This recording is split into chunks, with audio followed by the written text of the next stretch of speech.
हाल ही में डेमोक्रेटिक आजाद पार्टी बनाने के बाद 2 दिवसीय दौरे के दौरान कुपवाड़ा पहुंचे गुलाम नबी आजाद का आज वहां भव्य स्वागत हुआ। अपने संबोधन में गुलाम नबी आजाद ने लोगों को साफ किया कि वे लोगों से किसी भी तरह का झूठा वादा नहीं करेंगे। वे झूठ बोलकर लोगों की भावनाओं के साथ खिलवाड़ नहीं करेंगे।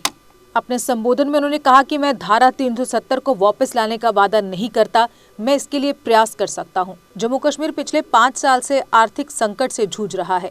उन्होंने कहा कि बहुत से ऐसे मसले हैं जिनका समाधान होना जरूरी है। मैं इन सब समस्याओं के समाधान के लिए प्रयास कर सकता हूं।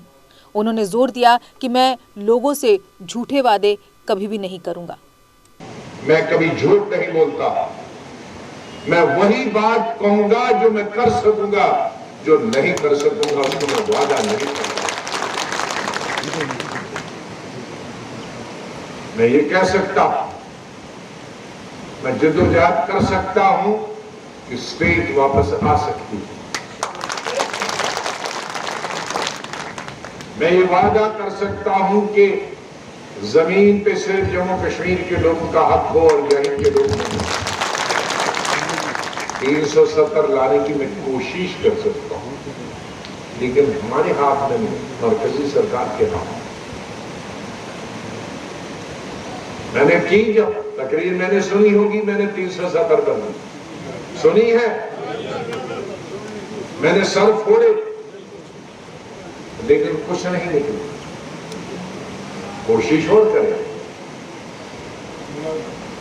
मैं 370 के हक में, वो स्टेट के हक में था, हमारे संविधान का हक था, हमारा हिस्सा था, हमारे कॉन्स्टिट्यूशन का हिस्सा था, हमारे आईन का हिस्सा था। वो किसी के खिलाफ नहीं था। वो जम्मू के हक में भी था, कश्मीर के हक में भी था, लद्दाख के हक में भी था। लेकिन गुलाम नबी आजाद के हक में होता तो मैंने जब लीडर अपोजिशन होकर मैंने इस 9 पार्टियों को अपने साथ लिया, सिर्फ भी 14% वोट मिले, तो मैं कैसे वादा करूंगा यहाँ कटिहार में कि मैं दिला सकता हूं? कोशिश कर सकता हूं, मैं उसके हक में हूं, लेकिन मैं ये नहीं कहूंगा कि भाई जब तक वो आएगा तो मैं कुछ नहीं करूंगा। हाँ, अलबत्ता दूसरी चीज, हमारी सड़कें बन सकती। मैंने जब बना तो तब भी सोचा कि हमारी रियासत में ये भी वादा नहीं करूंगा कि हर घर में नौकरी मिलेगी, मुल्क के हालात, लेकिन ये वादा करूंगा कि हमारे हिंदुस्तान में सबसे ज्यादा टूरिज्म, सियाहत अगर कहीं हो सकती है तो हमारी रियासत में हो सकती। ये कुपवाड़ा डिस्ट्रिक्ट जहां कोई आता नहीं है टूरिस्ट, गुज़िश्ता 35 वर्षों से इक्तिसादी, समाजी और सियासी बहरान का शिकार हुई।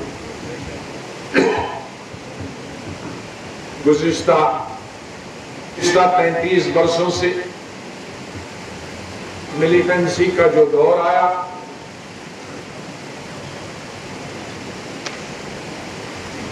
बदकिस्मती से हमारी स्टेट में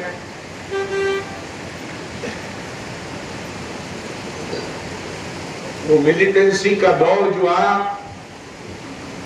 वो हमारी तबाही और हमारी बर्बादी का दौर आया। हमारे मुल्क में और दुनिया में कोविड के बाद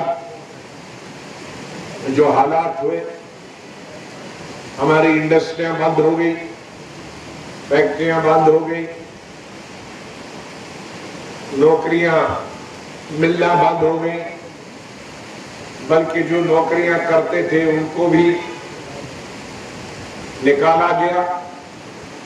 लेकिन हमारे यहां 35 वर्षों में हजारों बल्कि लाख से ऊपर नौजवान मारे गए, कुछ मिलिटेंसी की जद में आ गए, कुछ क्रॉस फायरिंग में आ गए, कुछ मिलिटेंट बन के मारे गए, तो इस तरह से 50,000 के करीब हमारी बहु बेटियां इस वक्त बेवा हैं, हमारे लाखों बच्चे यतीम हो गए हैं, हमारा रोजगार नहीं है, काम नहीं है, और खासकर से गुज़िश्ता 4 साल से, जब से 4-5 साल से जब से सरकार नहीं है, एमएलए नहीं है, मिनिस्टर नहीं है, कुछ एमएलए कमजोर होते थे लेकिन कुछ 80% मोहतरम अली असगर खान साहब। Deshbhagat university Punjab courses offered PhD, postgraduate, undergraduate, PG diploma, certificate. Contact us for admissions.